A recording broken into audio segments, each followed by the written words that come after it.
ਵਾਹਿਗੁਰੂ। ਗੁਰੂ ਨਾਨਕ ਪਦ ਪੰਕਜ ਬੰਦਨ, ਪੰਕਜ ਬੰਦਨ ਸਿਮਰੋ ਅੰਗਦ ਦੁਖ ਨਿਕੰਦਨ। ਗੁਰੂ ਅਮਰਦਾਸ ਹਿਰਦੈ ਨਿਤ ਧਿਆਉ, ਹਿਰਦੈ ਨਿਤ ਧਿਆਉ। ਸ਼੍ਰੀ ਗੁਰੂ ਰਾਮਦਾਸ ਗੁਣ ਗਾਉ।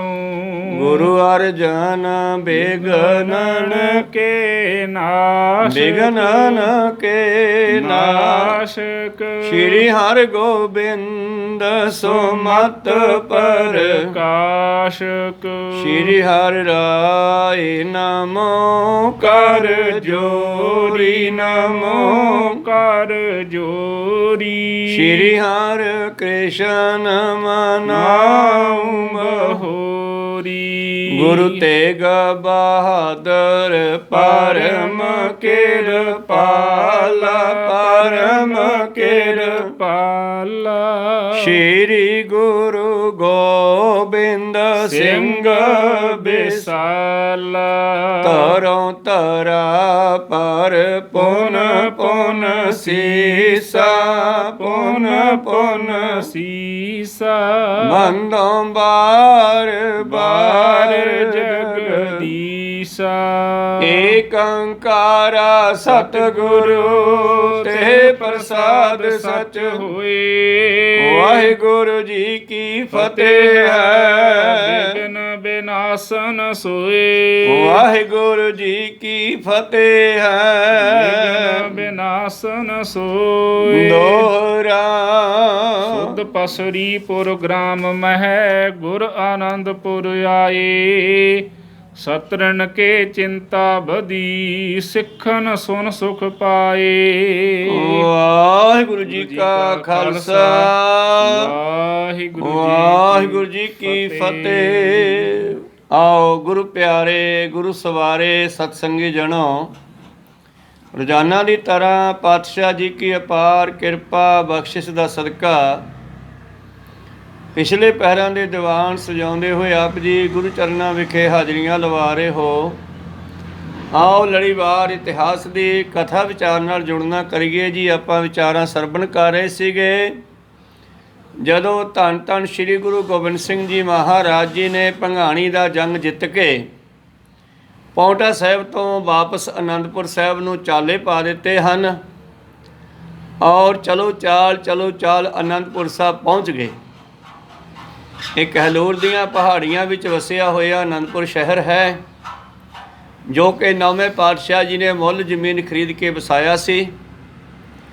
ਔਰ ਇਸ ਕਹਿਲੂਰ ਦੇ ਇਲਾਕੇ ਦਾ ਜਿਹੜਾ ਰਾਜਾ ਹੈ ਉਹ ਭੀਮ ਚੰਦ ਹੈ, ਅਤੇ ਭੀਮ ਚੰਦ ਆਪਣੇ ਆਪ ਨੂੰ ਇਸ ਧਰਤੀ ਦਾ ਮਾਲਕ ਸਮਝਦਾ ਹੈ। ਖੈਰ ਕਹਿਲੂਰ ਦੇ ਲੋਕਾਂ ਨੂੰ ਵੀ ਪਤਾ ਲੱਗਿਆ, ਭੀਮ ਚੰਦ ਨੂੰ ਵੀ ਪਤਾ ਲੱਗਿਆ ਕਿ ਗੁਰੂ ਸਾਹਿਬ ਜੀ ਵਾਪਸ ਇੱਧਰ ਨੂੰ ਆ ਗਏ ਹਨ। ਅੱਗੇ ਕੀ ਹੁੰਦਾ ਇਹ ਵਿਚਾਰਾ ਹੁਣ ਆਪਾਂ ਆਰੰਭ ਕਰਕੇ ਸਰਵਣ ਕਰਦੇ ਹਾਂ। ਉਸ ਤੋਂ ਪਹਿਲਾਂ ਆਪਣੀਆਂ ਅਤੇ ਦਾਸਾਂ ਦੀਆਂ ਗੁਰੂ ਚਰਨਾਂ ਵਿੱਚ ਲਵਾਓ ਹਾਜ਼ਰੀਆਂ। ਗੁਰੂ ਕਾ ਬਖਸ਼ਿਆ ਫਤਿਹ ਦਾ ਨਾਅਰਾ ਕਰੋ ਬੁਲੰਦ ਗੱਜ ਕੇ ਆਖੋ ਜੀ ਵਾਹਿਗੁਰੂ ਜੀ ਕਾ ਖਾਲਸਾ, ਵਾਹਿਗੁਰੂ ਜੀ ਕੀ ਫਤਿਹ। ਦੋਹਰਾ ਸੁਧ ਪਸਰੀ ਪੁਰ ਗ੍ਰਾਮ ਮਹਿ, ਗੁਰ ਆਨੰਦਪੁਰ ਆਏ। ਸਤਰਨ ਕੇ ਚਿੰਤਾ ਬਦੀ, ਸਿੱਖਨ ਸੁਨ ਸੁਖ ਪਾਏ। ਧੰਨ ਧੰਨ ਸ਼੍ਰੀ ਗੁਰੂ ਗੋਬਿੰਦ ਸਿੰਘ ਜੀ ਮਹਾਰਾਜ ਜਦੋਂ ਸ਼੍ਰੀ ਅਨੰਦਪੁਰ ਸਾਹਿਬ ਦੇ ਨੇੜੇ ਪਹੁੰਚੇ ਤਾਂ ਸਾਰੇ ਇਲਾਕੇ ਦੇ ਵਿੱਚ ਇਹ ਖਬਰ ਫੈਲ ਗਈ ਹੈ ਕਿ ਧੰਨ ਧੰਨ ਸ਼੍ਰੀ ਗੁਰੂ ਗੋਬਿੰਦ ਸਿੰਘ ਜੀ ਮਹਾਰਾਜ ਅਨੰਦਪੁਰ ਸਾਹਿਬ ਦੇ ਇਲਾਕੇ ਵਿੱਚ ਪਹੁੰਚ ਗਏ ਹਨ, ਜਿਸ ਦੇ ਕਾਰਨ ਸਤਰਨ ਕੇ ਚਿੰਤਾ ਬਦੀ, ਸਿੱਖਨ ਸੁਨ ਸੁਖ ਪਾਏ। ਕਹਿੰਦੇ ਜਿਹੜੇ ਦੁਸ਼ਮਣ ਸਮਝਦੇ ਹਨ ਗੁਰੂ ਗੋਬਿੰਦ ਸਿੰਘ ਮਹਾਰਾਜ ਜੀ ਨੂੰ, ਵੈਸੇ ਪਾਤਸ਼ਾਹ ਕਿਸੇ ਦੇ ਦੁਸ਼ਮਣ ਨਹੀਂ ਹਨ।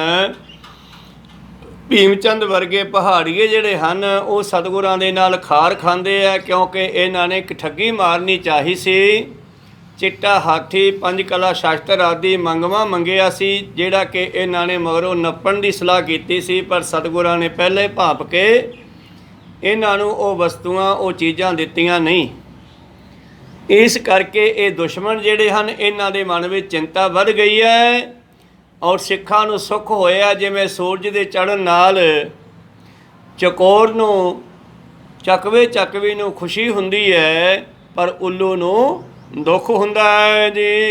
ਸਵਈਆ ਆਨ ਬਸੇ ਕਹਿ ਲੂਰ ਸੋ, ਦੇਸ਼ ਅਸ਼ੇਸ਼ ਜਹਾਂ ਸੁਖ ਰੂਰ ਵਿਸਾਲਾ। ਇਸ ਤਰ੍ਹਾਂ ਮੇਦਨੀ ਪ੍ਰਕਾਸ਼ ਦੇ ਇਲਾਕੇ ਚੋਂ ਚੱਲਦੇ ਹੋਏ ਸਤਿਗੁਰੂ ਕਹਿਲੂਰ ਦੇ ਇਲਾਕੇ ਵਿੱਚ ਆ ਗਏ ਹਨ। ਇਸ ਦੇਸ਼ ਦੇ ਅਨੇਕਾਂ ਸੁੱਖਾਂ ਨੂੰ ਦੇਣ ਵਾਲੇ ਜੀ। ਤਦਰਵ ਕੀ ਸਰਤਾ ਬਰਕੂਲ ਸੋ, ਨੀਰ ਗਹੀਰ ਸਦਾ ਜਿਸ ਚਾਲਾ। ਔਰ ਇਸ ਕਹਿਲੂਰ ਦੇ ਇਲਾਕੇ ਵਿੱਚ ਇੱਕ ਪਾਸੇ ਸਤਲੁਜ ਦਰਿਆ ਦਾ ਕਿਨਾਰਾ ਹੈ, ਜਿੱਥੇ ਠੰਡਾ ਡੂੰਘਾ ਜਲ ਵਸਦਾ ਹੈ ਜੀ। ਸੈਲ ਉਤੰਗ ਦਿਸ਼ਾ ਦੁਸਰੀ ਕਰ ਬੇਹਿਤ, ਸੈਲ ਮਹਾਸ਼ਬ ਵਾਲਾ। ਔਰ ਦੂਜੇ ਪਾਸੇ ਦੇਖੀਏ ਤਾਂ ਉੱਚੀਆਂ ਪਹਾੜੀਆਂ ਹਨ, ਜੋ ਕਿ ਸੈਰ ਕਰਨ ਵਾਸਤੇ, ਸਾਡੇ ਸਰੀਰ ਵਾਸਤੇ ਬੜੀ ਛੱਬੀ ਰਮਣੀਕ ਜਗ੍ਹਾ ਹੈ। ਚੰਡ ਪ੍ਰਚੰਡ ਕੋ ਨੈਣ ਸਥੰਡਲ, ਦੀਨ ਅਖੰਡਲ ਕੋ ਸੁਰਸਾਲਾ। ਇਸ ਤਰ੍ਹਾਂ ਗੁਰੂ ਪਿਆਰਿਓ, ਥੋੜਾ ਉੱਚੇ ਥਾਂ ਦੇਖੀਏ ਤਾਂ ਚੰਡ ਵਰਗੇ ਜਿਹੜੇ ਦੁਸ਼ਮਣ ਹੋਏ ਹਨ, ਆਪਣਾ ਦੈਂਤ ਹੋਏ ਹਨ, ਉਹਨਾਂ ਨੂੰ ਮਾਰਨ ਵਾਲੀ ਆਦ ਸ਼ਕਤੀ, ਪਰਮੇਸ਼ਰ ਦੀ ਸ਼ਕਤੀ ਨੈਣਾ ਦੇਵੀ ਦਾ ਵੀ ਅਸਥਾਨ ਹੈ। ਤੀਰਤ ਕਉ ਬਿਸ ਤੀਰਤ ਹੈ ਗਾਨੋ, ਸੈਲਪਤੀ ਸਭ ਜੀਤ ਲਏ। ਔਰ ਧੰਨ ਧੰਨ ਸ੍ਰੀ ਗੁਰੂ ਗੋਬਿੰਦ ਸਿੰਘ ਮਹਾਰਾਜ ਜੀ ਦੀ ਸਿਫਤ ਫੈਲ ਗਈ ਹੈ ਦੁਨੀਆ ਵਿੱਚ, ਕਿ ਇਹਨਾਂ ਨੇ ਭੰਗਾਣੀ ਦੇ ਵਿੱਚ ਇੱਕ ਜੰਗ ਕੀਤਾ ਹੈ, ਜਿੱਥੇ ਪਹਾੜੀ ਰਾਜਿਆਂ ਨੂੰ ਹਾਰ ਹੋਈ ਹੈ ਤੇ ਸਤਿਗੁਰਾਂ ਦੀ ਜਿੱਤ ਹੋਈ ਜੀ। ਲੋਕ ਬਸਾਵਤ ਹੈ ਪੁਰ ਆਨੰਦ, ਦਾਨ ਕੋ ਦੇਤ ਹੈ ਮਾਨ ਕਈ। ਔਰ ਇਹ ਵੀ ਮਹਿਮਾ ਫੈਲ ਗਈ ਹੈ ਕਿ ਬੜੇ ਦਿਆਲੂ ਹਨ, ਸੰਸਾਰ ਦੇ ਲੋਕਾਂ ਨੂੰ ਆਪਣੀ ਨਗਰੀ ਆਨੰਦਪੁਰ ਵਿੱਚ ਵਸਾਉਣ ਲੱਗੇ ਹਨ। ਬਹੁਤ ਸਾਰੀ ਮਾਇਆ ਆਦਿ ਵੀ ਦੇ ਕੇ ਸਭ ਦਾ ਸਤਿਕਾਰ ਕਰਦੇ ਹਨ। ਜੋ ਗੁਣਵੰਤ ਉਚਾਰਤ ਹੈ ਜਸ, ਵਾਂਛਤ ਸੋ ਧਨ ਲੇਤ ਭਈ। ਜਿਹੜੇ ਗੁਣਵੰਤ ਗੁਣ ਵਾਲੇ ਲੋਕ ਹਨ, ਉਹ ਸਤਿਗੁਰਾਂ ਦੀਆਂ ਸਿਫਤਾਂ ਕਰਦੇ ਹਨ ਅਤੇ ਮਨ ਬਾਸ਼ਤ ਫਲ ਪ੍ਰਾਪਤ ਕਰਦੇ ਹਨ। ਦੂਰ ਤੇ ਆਵਤ ਛੰਦ ਸੁਨਾਵਤ, ਪਾਵਤ ਦਰਬ ਦਰਿਦਰ ਹੈ। ਔਰ ਦੂਰੋਂ ਦੂਰੋਂ ਸਤਿਗੁਰਾਂ ਦੇ ਕੋਲ ਆਉਂਦੇ ਆ ਕਵੀ ਲੋਕ, ਗੁਣੀ ਲੋਕ, ਸਤਿਗੁਰਾਂ ਨੂੰ ਅਨੇਕਾਂ ਤਰ੍ਹਾਂ ਦੇ ਆਪਣੇ ਗੁਣ ਵਿਖਾਉਂਦੇ ਹਨ, ਤੇ ਸਤਿਗੁਰੂ ਉਹਨਾਂ ਨੂੰ ਇੰਨੀ ਮਾਇਆ ਦੇ ਦਿੰਦੇ ਹੈ ਕਿ ਉਹਨਾਂ ਦੀ ਗਰੀਬੀ ਭੱਜ ਜਾਂਦੀ ਹੈ। ਧੀਰ ਅਨੇਕ ਘਨੀਪੁਰ ਆਨੰਦ, ਆਨ ਦੁਕਾਨ ਕਰੇ ਵਿਵਹਾਰਾ। ਔਰ ਹੁਣ ਆਨੰਦਪੁਰ ਸਾਹਿਬ ਦੇ ਵਿੱਚ ਵਸੋਂ ਵਧਣੀ ਸ਼ੁਰੂ ਹੋ ਗਈ। ਅੱਜ ਤਾਂ ਬੜੀਆਂ ਲਹਿਰਾਂ ਬਹਿਰਾਂ ਆਨੰਦਪੁਰ ਸਾਹਿਬ ਦੇ ਵਿੱਚ ਘਣੀ ਆਬਾਦੀ ਹੋ ਗਈ ਆ। ਜਦੋਂ ਬਣਾਉਣਾ ਸ਼ੁਰੂ ਕੀਤਾ, ਵਸਾਉਣਾ ਸ਼ੁਰੂ ਕੀਤਾ, ਤੇ ਹੁਣ ਇਹਦੇ ਵਿੱਚ ਹੌਲੀ ਹੌਲੀ ਲੋਕਾਂ ਨੇ ਵਸਣਾ ਸ਼ੁਰੂ ਕੀਤਾ। ਭੀੜ ਵਧਣ ਲੱਗੀ, ਭਾਵ ਲੋਕਾਂ ਨੇ ਘਰ ਅਤੇ ਦੁਕਾਨਾਂ, ਵਪਾਰ ਆਦਿ ਕਰਨ ਵਾਸਤੇ ਪਾਉਣੀਆਂ ਸ਼ੁਰੂ ਕੀਤੀਆਂ ਜੀ। ਅੰਬਰ ਲੇਪ ਸ਼ਮੰਬਰ ਕੋ ਗਨ, ਬ੍ਰਿੰਦ ਪਟੰਬਰ ਕੇਰ ਅੰਬਾਰਾ।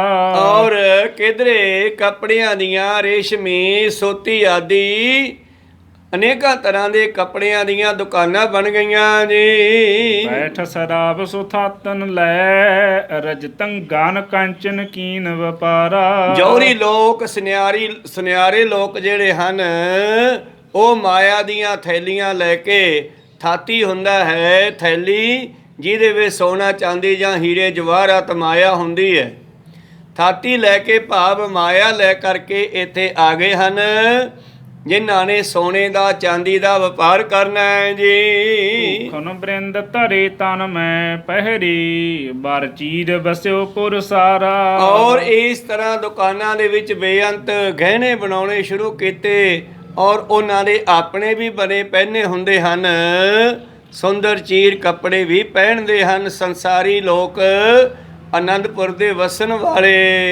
ਸ੍ਰੀ ਪ੍ਰਭ ਨੀਤ ਵਿਚਾਰ ਹਿਰਦੇ ਮਹਿ ਕੀਨ ਕਿਲਾ ਚਿਨਵਾਵਨ ਕੋ। ਤੋ ਇੱਕ ਦਿਨ ਮੇਰੇ ਪ੍ਰੀਤਮ ਜੀ ਨੇ ਸਲਾਹ ਹੋਈ, ਨੀਤੀ ਭਾਵ ਰਾਜਨੀਤੀ, ਭਾਵ ਆਉਣ ਵਾਲੇ ਸਮੇਂ ਨੂੰ ਵਿਚਾਰਦਿਆਂ ਹੋਇਆਂ ਸਤਿਗੁਰਾਂ ਨੇ ਸਲਾਹ ਕੀਤੀ ਹੈ ਕਿ ਹੁਣ ਸਾਡੇ ਜੰਗ ਤਾਂ ਛਿੜ ਹੀ ਗਏ ਹਨ, ਇਸ ਕਰਕੇ ਸਾਨੂੰ ਜਿਵੇਂ ਭੰਗਾਣੀ ਦੇ ਯੁੱਧ ਲਈ ਅਸੀਂ ਭਾਵੇਂ ਉੱਥੇ ਕਿਲਾ ਬਣਾਇਆ, ਅਸੀਂ ਵਰਤੋਂ ਨਹੀਂ ਕੀਤੀ, ਖੁੱਲ੍ਹੇ ਥਾਂ ਜਾ ਕੇ ਜੰਗ ਕੀਤਾ, ਪਰ ਸਾਨੂੰ ਆਨੰਦਪੁਰ ਸਾਹਿਬ ਦੇ ਵਿੱਚ ਇੱਕ ਕਿਲਾ ਬਣਾਉਣਾ ਚਾਹੀਏ ਜੀ। ਮੋਰਚੇ ਬ੍ਰਿੰਦ ਰੱਖੇ ਹੱਥ ਵੀ ਕਹੋ ਆਵਤ ਸ਼ਤਰਨ ਕਾਵਤ ਕਾਵਨ ਕੋ। ਔਰ 4 ਛਪੇਰੇ ਉੱਚੀ ਕੰਧ ਕੱਢ ਕੇ ਕਿਲਾ ਤਿਆਰ ਕਰਕੇ ਉਹਦੇ ਵਿੱਚ ਸਾਰੇ ਪਾਸੇ ਮੋਰਚੇ ਰੱਖੇ ਜਾਣ। ਮੋਰਚੇ ਹੁੰਦੇ ਆ ਮੋਰੇ, ਜਿੱਥੋਂ ਦੇਖਿਆ ਵੀ ਜਾ ਸਕਦਾ ਬਾਹਰ, ਤੇ ਗੋਲੀਆਂ ਵੀ ਚਲਾਈਆਂ ਜਾ ਸਕਦੀਆਂ ਹਨ ਬੰਦੂਕਾਂ ਦੀਆਂ। ਅਨੇਕਾਂ ਮੋਰਚੇ ਰੱਖੇ ਜਾਣ ਦੁਸ਼ਮਣ ਨੂੰ ਮਾਰਨ ਲਈ। ਕੋਟ ਮਹਾ ਦ੍ਰਿੜ ਪਾਹਨ ਕੋ ਕਰ ਬੀਚ ਭਲੇ ਲਰਵਾਵਨ ਕੋ। ਇਸ ਤਰ੍ਹਾਂ ਇੱਕ ਵੱਡਾ ਕਿਲਾ ਖੁੱਲਾ ਤੇ ਵਿਚਾਲੇ ਗੁਰੂ ਪਿਆਰੋ ਲੜਵਾਉਣਾ। ਇੱਥੇ ਲੜਵਾਉਣ ਦਾ ਮਤਲਬ ਹੈ ਵਿਚਾਲੇ ਗੱਤਕਾਬਾਜੀ, ਨੇਜੇਬਾਜੀ ਆਦਿ ਖੁੱਲੀਆਂ ਖੇਡਾਂ ਖਾਲਸਾ ਕਿਲੇ ਦੇ ਵਿੱਚ ਹੀ ਕਰਦਾ ਰਹੇ। ਤਾਂ ਇਸ ਕਰਕੇ ਸਤਿਗੁਰੂ ਪਾਤਸ਼ਾਹ ਜੀ ਨੇ ਆਉਣ ਵਾਲੇ ਸਮੇਂ ਨੂੰ ਜਾਣ ਕੇ ਇੱਕ ਐਸਾ ਵੱਡਾ ਖੁੱਲਾ ਕਿਲਾ ਬਣਾਉਣਾ ਚਾਹਿਆ ਹੈ ਜੀ। ਸਿੰਘ ਸੁਪੌਰ ਰਚਿਓ ਉੱਚ ਠੌਰ ਹੈ ਚੌਰ ਵਿਸਾਲ ਸੁਹਾਵਨ ਕੋ।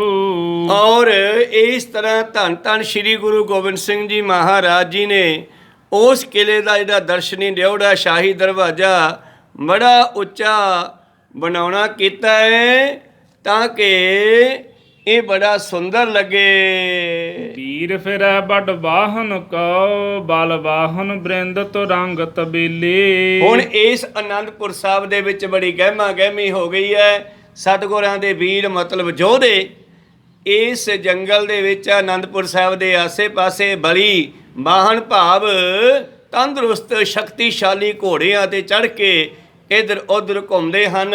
ਕਿਧਰੇ ਘੋੜਿਆਂ ਦੇ ਤਬੇਲੇ ਬਣੇ ਹੋਏ ਹਨ, ਜਿਨ੍ਹਾਂ ਵਿੱਚ ਬਹੁਤ ਸਾਰੇ ਸੁੰਦਰ ਘੋੜੇ ਖੜੇ ਹਨ। ਆਯੁਧ ਸੁੰਦਰ ਕਉ ਕਰ ਧਾਰਤ ਪੋਸ਼ਿਸ਼ ਸੂਖਮ ਅੰਗਨ ਮੇਲੇ। ਇਸ ਤਰ੍ਹਾਂ ਗੁਰੂ ਪਿਆਰਿਓ ਆਪਣੇ ਸਰੀਰ ਦੇ ਉੱਪਰ ਸੁੰਦਰ ਸ਼ਾਸਤਰ ਤੇ ਸੁੰਦਰ ਵਸਤਰ ਪਹਿਨਣਾ ਕਰਦੇ ਹਨ। ਜ਼ੀਨ ਜ਼ਰੀ ਬਰ ਜੇਬ ਜਗਾ ਮਗ ਜੋ ਪਟ ਆਏ ਤੋ ਰਾਖ ਸੁਹੇਲੇ। ਔਰ ਹੁਣ ਧੰਨ ਧੰਨ ਸ਼੍ਰੀ ਗੁਰੂ ਗੋਬਿੰਦ ਸਿੰਘ ਮਹਾਰਾਜ ਜੀ ਦੇ ਕੋਲ ਸੁੰਦਰ ਪੁਸ਼ਾਕੇ ਪਹਿਨ ਕਰਕੇ ਨਵੇਂ ਵੀ ਭਰਤੀ ਹੋਣ ਵਾਸਤੇ ਫੌਜੀ ਆਉਂਦੇ ਆ, ਸੂਰਬੀਰ ਯੋਧੇ ਆਉਂਦੇ ਆ, ਤੇ ਸਤਿਗੁਰੂ ਉਹਨਾਂ ਨੂੰ ਆਪਣੇ ਕੋਲ ਭਰਤੀ ਕਰ ਲੈਂਦੇ ਹਨ। ਸੈਨ ਬਿਰਧਾਵਤ ਸੰਗਰ ਪਾਵਤ ਬੋਲਤ ਹੈ ਉਤਸ਼ਾਹਨ ਲੇ ਲੇ। ਇਸ ਤਰ੍ਹਾਂ ਬੜੇ ਉਤਸ਼ਾਹ ਦੇ ਨਾਲ ਸਤਿਗੁਰੂ ਪਾਤਸ਼ਾਹ ਜੀ ਅਤੇ ਯੋਧੇ ਰਹਿ ਰਹੇ ਹਨ, ਔਰ ਨਾਲ ਨਾਲ ਉਤਸ਼ਾਹ ਨਾਲ ਕਹਿੰਦੇ ਆ ਸਮਾਂ ਤਾਂ ਆਉਣ ਦਿਓ, ਸੰਗਰ ਪਾਵਤ ਜਦ ਜੰਗ ਲੱਗੇਗਾ ਔਰ ਫਿਰ ਅਸੀਂ ਇਹਨਾਂ ਫੌਜਾਂ ਨੂੰ ਦੁਸ਼ਮਣਾਂ ਨੂੰ ਮਾਰ ਲਵਾਂਗੇ। ਗੁਰੂ ਕੇ ਸ਼ਰਨ ਭਇਓ ਦਾਰਦ ਹਰਨ ਬ੍ਰਿੰਦ ਤਾਰਨ ਤਰਨ ਜਿਨ ਕੇ ਨਾ ਸਾਮਿਆਨ ਕੋ। ਅੱਗੇ ਭਾਈ ਸਾਹਿਬ ਜੀ ਕਵਿਤ ਰੂਪ ਦੇ ਵਿੱਚ ਲਿਖਣਾ ਕਰਦੇ ਹਨ ਕਿ ਧੰਨ ਧੰਨ ਸ਼੍ਰੀ ਗੁਰੂ ਗੋਬਿੰਦ ਸਿੰਘ ਜੀ ਦੀ ਸ਼ਰਨ ਜਿਹੜਾ ਆ ਜਾਂਦਾ ਹੈ, ਉਹਦੀਆਂ ਦਲਿਦਰੀਆਂ ਹਰਨ ਹੋ ਜਾਂਦੀਆਂ, ਭੱਜ ਜਾਂਦੀਆਂ ਹਨ। ਜਿਨ੍ਹਾਂ ਦੇ ਵਰਗਾ ਦੁਨੀਆ ਵਿੱਚੋਂ ਤਾਰਨ ਵਾਲਾ ਸਾਨੂੰ ਹੋਰ ਕੋਈ ਨਹੀਂ ਦਿਸਦਾ। ਜਿਵੇਂ ਪ੍ਰੀਤਮ ਜੀ ਦਾ ਇੱਕ ਬਚਨ ਬਾਣੀ ਚੋਂ ਯਾਦ ਆ ਗਿਆ ਕਿ ਜਦੋਂ ਸਿੱਖ ਦੇ ਹਿਰਦੇ ਵਿੱਚ ਗੁਰੂ ਦੇ ਨਾਮ ਦਾ ਵਾਸਾ ਹੋ ਜਾਂਦਾ ਹੈ, ਤਾਂ ਫਿਰ ਗੁਰੂ ਪਿਆਰੋ ਕੀ ਹੁੰਦਾ ਭਲਾ, ਵਿਕਾਰਾਂ ਨੂੰ ਭੱਜਣਾ ਪੈਂਦਾ। ਜਿਸ ਤਰ੍ਹਾਂ ਬੰਦ ਕਮਰੇ ਵਿੱਚ ਲਾਈਟ ਜਗਦਿਆਂ ਹੀ ਗੁਰੂ ਪਿਆਰਿਓ ਜਿਹੜੇ ਹਨੇਰੇ ਦੇ ਜਾਨਵਰ ਹੁੰਦੇ ਆ, ਕਿਰਲੀਆਂ ਸੱਪ ਆਦਿ, ਇਹ ਭੱਜਣਾ ਸ਼ੁਰੂ ਕਰ ਦਿੰਦੇ ਹਨ। ਉਸੇ ਤਰ੍ਹਾਂ ਹੀ ਪਾਤਸ਼ਾਹ ਬਾਣੀ 'ਚ ਲਿਖਦੇ ਨੇ, ਉੱਠ ਵੰਜੋ ਕਿਲ ਵੇਖੋ ਕਰਤਾ ਘਰ ਆਇਆ। ਭਾਵ ਅੱਜ ਮਾਤ ਲੋਕ ਦੇ ਵਿੱਚ ਧੰਨ ਗੁਰੂ ਗੋਬਿੰਦ ਸਿੰਘ ਜੀ ਮਹਾਰਾਜ ਕਰਤੇ ਹਰਤੇ ਦੁਨੀਆ ਦੇ, ਇਹਨਾਂ ਦੇ ਵਰਗਾ ਦੁਨੀਆ ਵਿੱਚ ਤਾਰਨ ਵਾਲਾ ਤੇ ਗਰੀਬੀਆਂ ਦੂਰ ਕਰਨ ਵਾਲਾ ਦੂਜਾ ਕੋਈ ਨਹੀਂ ਜੀ। ਸੁਨ ਸੁਨ ਬਾਣੀਏ ਬਨੰਜ ਕੇ ਕਰਨ ਹਿਤ ਵਖਰ ਮਹਾਨ ਧਨ ਪਾਵਤ ਦੁਕਾਨ ਕੋ। ਔਰ ਜਿਵੇਂ ਜਿਵੇਂ ਵਪਾਰੀਆਂ ਨੂੰ, ਬਾਣੀਆਂ ਨੂੰ, ਦੁਕਾਨਦਾਰਾਂ ਨੂੰ, ਖੱਤਰੀਆਂ ਨੂੰ ਪਤਾ ਲੱਗਦਾ ਹੈ ਕਿ ਗੁਰੂ ਗੋਬਿੰਦ ਸਿੰਘ ਜੀ ਇੱਕ ਵੱਡਾ ਨਗਰ ਵਸਾਉਂਦੇ ਜਾ ਰਹੇ ਹਨ ਔਰ ਜਿੱਥੇ ਬਹੁਤ ਕੰਮ ਚੱਲੇਗਾ, ਇੱਥੇ ਆਪਣੇ ਵਣਜ ਵਪਾਰ ਦੇ ਲਈ ਆ ਕੇ ਪੈਸਾ ਲਾ ਕੇ ਦੁਕਾਨਾਂ ਪਾਉਣ ਲੱਗੇ ਜੀ।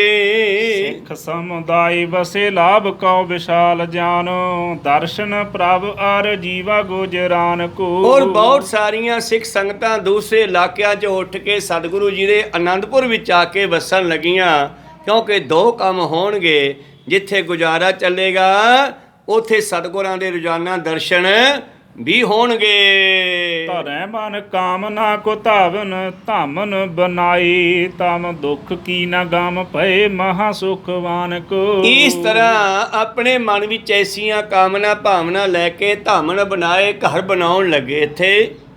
ਔਰ ਅਗਿਆਨਤਾ ਰੂਪੀ ਦੁੱਖ ਦਾ ਹੁਣ ਖਤਰਾ ਕੋਈ ਨਹੀਂ, ਬਸ ਸੁੱਖਾਂ ਦਾ ਹੀ ਪ੍ਰਾਪਤੀ ਹੋਣੀ ਹੈ। ਆਈ ਅਵੋ ਨਿਦ ਨਵੋ ਨਿਦ ਸਭ ਕਾਰਜ ਕਰੈ ਸਿਧ ਰਿੱਧ ਭਈ ਘਰ ਕਰ ਕਮੀ ਹੈ ਨਾ ਕਾਹੇ ਕੀ। ਔਰ ਹੁਣ ਸਤਿਗੁਰੂ ਪਾਤਸ਼ਾਹ ਜੀ ਦੇ ਇਸ ਦਰ ਦੇ ਉੱਤੇ 9 ਨਿਧੀਆਂ 18 ਸਿੱਧੀਆਂ ਹੱਥ ਬੰਨੀ ਖੜੀਆਂ ਰਹਿੰਦੀਆਂ ਤੇ ਸਤਿਗੁਰੂ ਜਿੱਧਰ ਨੂੰ ਇਸ਼ਾਰਾ ਕਰਦੇ ਆ ਉੱਥੇ ਜਾ ਕੇ ਸੇਵਾ ਕਰਦੀਆਂ, ਹਰ ਵੇਲੇ ਖੜੀਆਂ ਰਹਿੰਦੀਆਂ।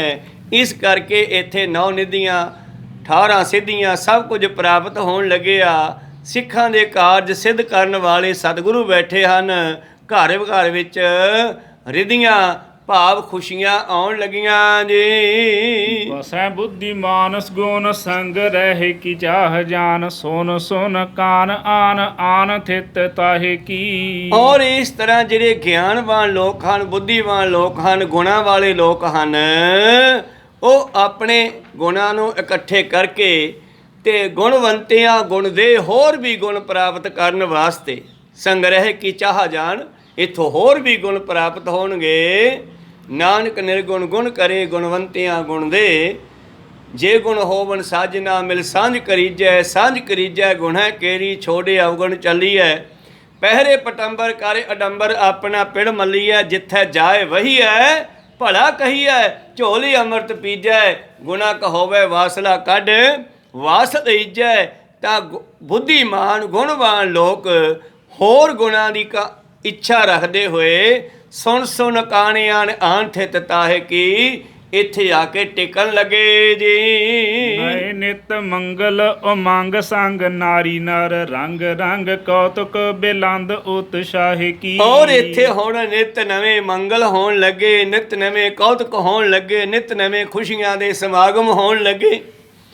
ਔਰ ਰੰਗ ਬਰੰਗੇ ਇਸਤਰੀਆਂ ਮਨੁੱਖ ਇੱਥੇ, ਕਿਉਂਕਿ ਸਾਰੇ ਇਲਾਕਿਆਂ ਦੇ ਆਉਣ ਲੱਗੇ। ਰੰਗ ਬਰੰਗੇ ਤੋਂ ਮਤਲਬ ਵਿੱਚੋਂ ਤਾਂ ਮਨੁੱਖ ਇੱਕੋ ਹੀ ਹੈ, ਬਾਹਰਲੇ ਪਾਸੇ ਜਿਹੜਾ ਹੈ ਭੇਸ ਦਾ ਫਰਕ ਹੈ। ਜਿਸ ਤਰ੍ਹਾਂ ਪਾਤਸ਼ਾਹ ਜੀ ਕਹਿੰਦੇ ਬਾਂਕੇ ਬੰਗਾਲੀ ਹੈ ਕਿ ਦਿੱਲੀ ਕੇ ਦਿਲਵਾਲੀ ਹੈ, ਸਭ ਤੇਰੀ ਆਗਿਆ ਮੇਂ ਚਲਤ ਹੈ। ਇਹ ਸਾਰੇ ਜਿਹੜੇ ਹਨ ਅਲੱਗ-ਅਲੱਗ ਦੇਸ਼ਾਂ ਦੇ ਲੋਕ ਇੱਥੇ ਆ ਕੇ ਮਿਲਣ ਲੱਗੇ। ਰੰਗ ਬਰੰਗੇ ਬਾਣੀਆਂ ਵਾਲੇ, ਭੇਖਾਂ ਵਾਲੇ, ਭੇਸਾਂ ਵਾਲੇ ਮਨੁੱਖ ਇਸਤਰੀਆਂ ਇੱਥੇ ਇਕੱਠੇ ਹੋ ਰਹੇ ਹਨ ਤੇ ਤਰ੍ਹਾਂ ਤਰ੍ਹਾਂ ਦੇ ਰੰਗ ਬਰੰਗੇ ਕੌਤਕ ਵੇਖਣ ਦਾ ਬੜਾ ਉਤਸ਼ਾਹ ਆਨੰਦ ਪੈਦਾ ਹੋਇਆ ਹੈ ਜੀ। ਆਦਿਕ ਆਨੰਦਪੁਰ ਭਾਇਓ ਹੈ ਆਨੰਦਪੁਰ, ਸ੍ਰੀ ਗੋਬਿੰਦ ਸਿੰਘ ਜੀ ਬਸਾਇਓ ਬ੍ਰਿੰਦ ਚਾਹੇ ਕੀ। ਔਰ ਸਾਰੇ ਇੱਕ ਦੂਜੇ ਨਾਲ ਗੱਲਾਂ ਕਰਦੇ ਐ ਕਿ ਇਹ ਜਿਹੜਾ ਆਨੰਦਪੁਰ ਗੁਰੂ ਗੋਬਿੰਦ ਸਿੰਘ ਜੀ ਨੇ ਹੁਣ ਹੋਰ ਵੀ ਇਹਨੂੰ 4 ਚੰਨ ਲਾਏ ਆ, ਜਿਸ ਦੀ ਨਿਉ 9ਵੇਂ ਪਾਤਸ਼ਾਹ ਜੀ ਨੇ ਰੱਖੀ ਹੈ। ਕਹਿੰਦੇ ਬਈ ਇਹ ਤਾਂ ਆਨੰਦ ਦਾ ਹੀ ਘਰ ਬਣ ਗਿਆ ਹੈ। ਅੱਜ ਕੀ ਆਨੰਦਪੁਰ ਵੱਡਾ ਆਨੰਦ ਦਾ ਘਰ ਹੈ, ਜੋ ਆਨੰਦਪੁਰ ਗੁਰੂ ਗੋਬਿੰਦ ਸਿੰਘ ਜੀ ਨੇ ਵਸਾਉਣਾ ਸ਼ੁਰੂ ਕਰ ਦਿੱਤਾ ਹੈ ਜੀ। ਜੈਸੇ ਸ਼ਿਆਮ ਘਨ ਲਰ ਮਥੁਰਾ ਮਹਿ ਛਤਰ ਨਹਾਨ, ਪਾਏ ਵਿਜੈ ਲక్ష్ਮੀ ਬਸਾਏ ਜਾਏ ਦਵਾਰਕਾ। ਹਾਂ, ਉਸੇ ਤਰ੍ਹਾਂ ਹੀ ਜਿਸ ਤਰ੍ਹਾਂ ਸ਼ਿਆਮ ਭਾਵ ਕ੍ਰਿਸ਼ਨ ਜੀ ਨੇ ਮਥੁਰਾ ਦੇ ਵਿੱਚ ਲੜਾਈ ਕਰਕੇ ਕੰਸ ਨੂੰ ਮਾਰ ਕੇ, ਦੁਸ਼ਮਣ ਵਰਗਿਆਂ ਨੂੰ ਮਾਰ ਕੇ ਔਰ ਜਿੱਤ ਪ੍ਰਾਪਤ ਕਰਕੇ ਫਿਰ ਕਹਿਣ ਲੱਗੇ ਜਾ ਕਰਕੇ ਦਵਾਰਕਾਪੁਰੀ ਵਸਾਈ ਸੀ ਦੁਬਾਰਾ। ਉਸੇ ਤਰ੍ਹਾਂ ਭੰਗਾਣੀ ਦਾ ਜੰਗ ਜਿੱਤ ਕੇ ਦੁਬਾਰਾ ਫਿਰ ਆਪਣੇ ਇਲਾਕੇ ਦੇ ਵਿੱਚ ਆ ਕਰਕੇ ਇਹਨੂੰ ਹੋਰ ਵੀ ਵਧਾਉਣਾ ਫਲਾਉਣਾ ਸ਼ੁਰੂ ਕੀਤਾ ਹੈ ਜੀ। ਸੇ ਰਾਮਚੰਦ ਧਰ ਪਰ ਪਰਾਕਰਮ ਬਿਲੰਦ ਲੰਕ ਰਾਵਨ ਨਿਕੰਦ ਕਰ ਔਦ ਕੀ ਸੰਭਾਰ ਕਾ।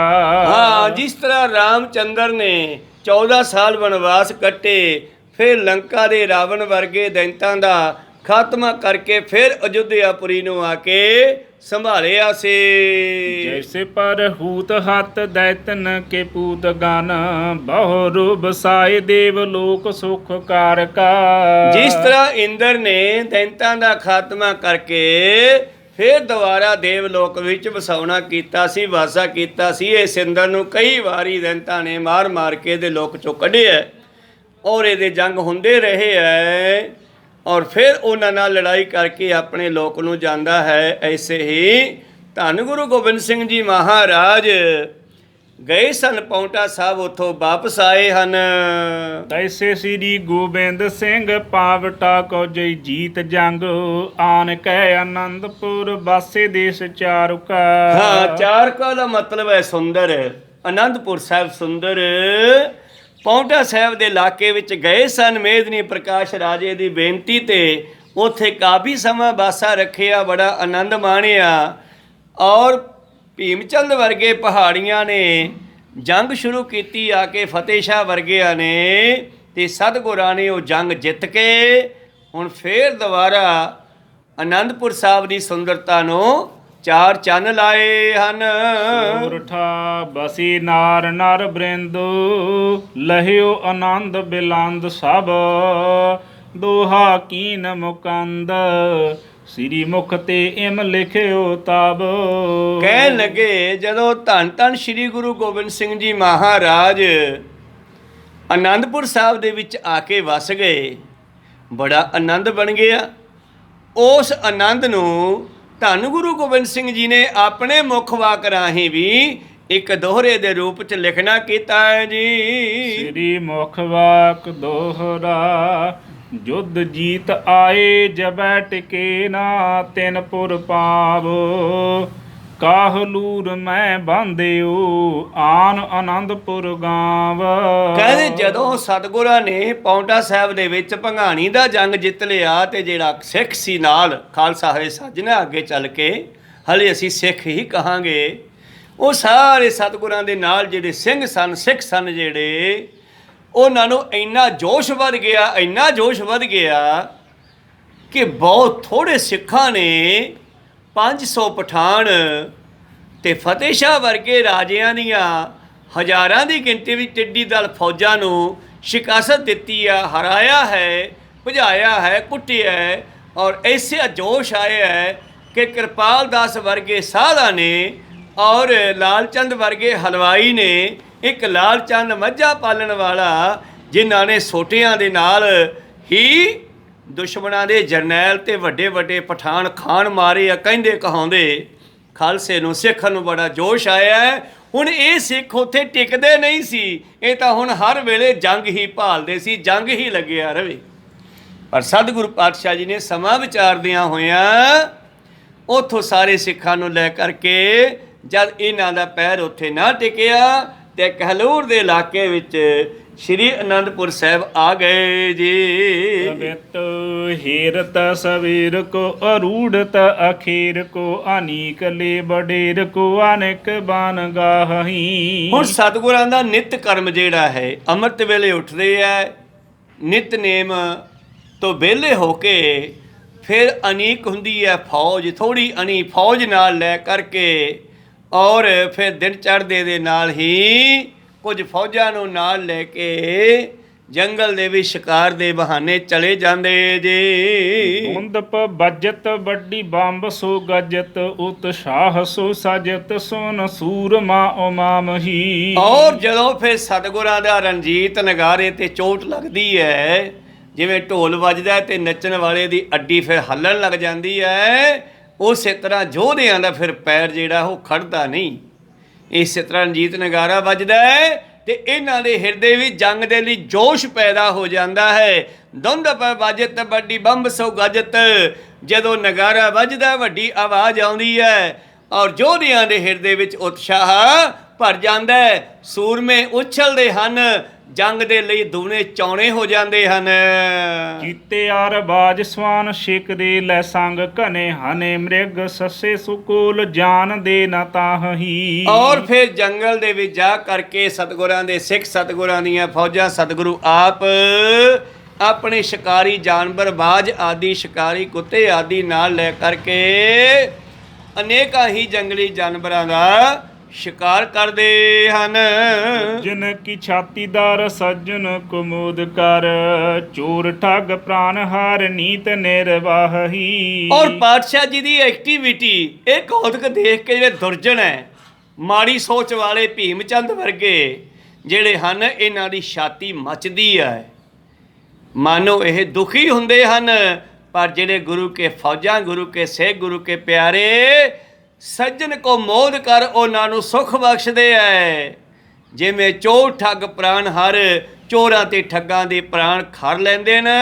ਨੀਤ ਨਿਰਵਾਹ ਕੀ ਭਾਵ ਮਾੜੇ ਲੋਕਾਂ ਨੂੰ ਖਤਮ ਕਰਨਾ ਸ਼ੁਰੂ ਕੀਤਾ ਸਤਿਗੁਰਾਂ ਨੇ। ਇਹ ਨੀਤੀ ਦਾ ਨਿਰਵਾਹ ਹੈ, ਭਾਵ ਰਾਜਨੀਤੀ ਵੀ ਸਤਿਗੁਰੂ ਨਾਲ ਨਿਭਾ ਰਹੇ ਹਨ।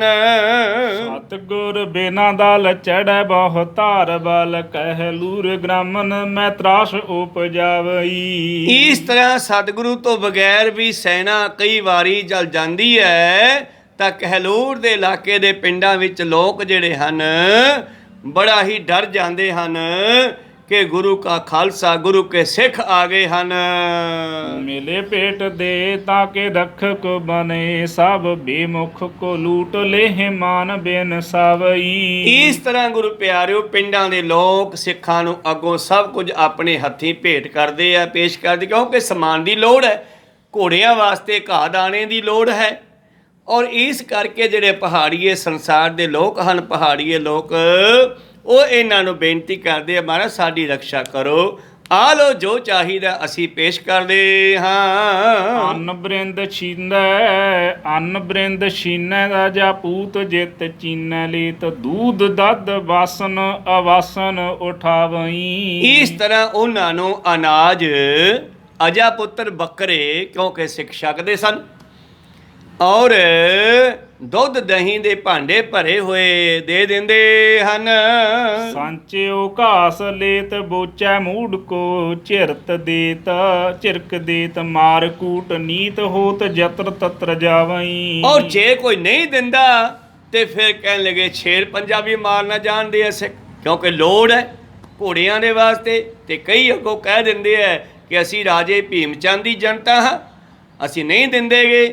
ਇਸ ਕਰਕੇ ਸਿੱਖ ਉਹਨਾਂ ਨੂੰ ਝਿੜਕ ਕੇ ਮੂਰਖਾਂ ਤੋਂ ਵੀ ਲੈ ਆਉਂਦੇ ਹਨ। ਬ੍ਰਾਹਮਣ ਕੇ ਨਰ ਏਮ ਧਾਮਨ ਕੇ ਦੁਖ ਭਰ ਨਾਹਿਨ, ਆਰਾਮ ਪਾਏ ਜਾਤ ਹੈ ਪੁਕਾਰ ਕੋ। ਹੁਣ ਬਹੁਤ ਸਾਰੇ ਲੋਕ ਜਿਹੜੇ ਹਨ ਇਹਨਾਂ ਸਿੱਖਾਂ ਦੇ ਰਵੱਈਏ ਤੋਂ ਦੁਖੀ ਹੋ ਗਏ ਵੀ, ਇਹ ਤਾਂ ਰੋਜ਼ ਹੀ ਆ ਜਾਂਦੇ ਆ, ਕਦੇ ਸਾਡਾ ਘਾਹ ਫੂਸ ਲੈ ਜਾਂਦੇ ਹੈ, ਕਦੇ ਹੋਰ ਦੁੱਧ ਆਦਿ ਲੈ ਜਾਂਦੇ ਆ, ਦਹੀਂ ਲੈ ਜਾਂਦੇ ਆਦਿ, ਇਹ ਸਮਾਨ ਸਾਡਾ ਲੈ ਜਾਂਦੇ ਹਨ। ਔਰ ਇਹਨਾਂ ਲੋਕਾਂ ਨੇ ਦੁਖੀ ਹੋ ਕੇ ਭੀਮ ਚੰਦ ਵਰਗੇ ਰਾਜਿਆਂ ਦੇ ਕੋਲ ਜਾ ਕੇ ਪੁਕਾਰ ਕਰਨੀ ਸ਼ੁਰੂ ਕੀਤੀ ਜੇ। ਉੱਚੇ ਮੁਖ ਗਾਵੈ ਨਿਰ ਨਿਜ ਤਾ ਰਾਜੇ ਕੋ ਸੁਨਾਵੈ, ਕੂਕ ਲੇਤ ਨਿਤ ਮਾਮਲਾ ਨਾ ਹੋਏ ਰਖਵਾਰ ਕਾ। ਰਾਜਿਆਂ ਕੋਲੇ ਜਾ ਕੇ ਕੂਕਦੇ ਆ, ਉੱਚੀ ਉੱਚੀ ਬਿਲਕਦੇ ਆ, ਰੋਂਦੇ ਆ, ਰਾਜਾ ਸਾਹਿਬ ਸਾਡੀ ਰਕਸ਼ਾ ਕਰੋ। ਉਹ ਗੁਰੂ ਗੋਬਿੰਦ ਸਿੰਘ ਜੀ ਦੇ ਸਿੱਖ ਸਾਥੋਂ ਰੋਜ਼ ਮਾਮਲਾ ਲੈ ਕੇ ਜਾਂਦੇ ਹਨ, ਤੁਸੀਂ ਸਾਥੋਂ ਮਾਮਲਾ ਲੈਂਦੇ ਹੋ ਤੇ ਸਾਡੀ ਰਕਸ਼ਾ ਕਰੋ ਉਹਨਾਂ ਤੋਂ। ਗੁਰੂ ਦਲ ਆਵੈ ਵੱਡ ਦੁੰਦ ਕੋ ਉਠਾਵੈ, ਦੇਸ਼ ਲੂਟ ਕੋ ਮਚਾਵੈ, ਫਿਰ ਹੇਰਾ ਕਾਰਵਾਰ ਕੋ।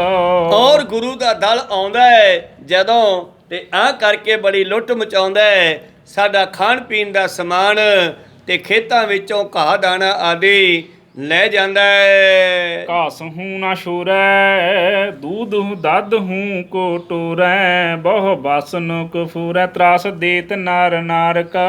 ਉਹ ਨਾ ਸਾਡੇ ਘਰਾਂ ਵਿੱਚ ਪਸ਼ੂਆਂ ਲਈ ਇਕੱਠਾ ਕੀਤਾ ਘਾਹ ਛੱਡਦੇ ਹਨ, ਨਾ ਦੁੱਧ ਦਹੀਂ ਆਦਿ ਛੱਡਦੇ ਹਨ, ਰੋਜ਼ ਲੈ ਜਾਂਦੇ ਹਨ।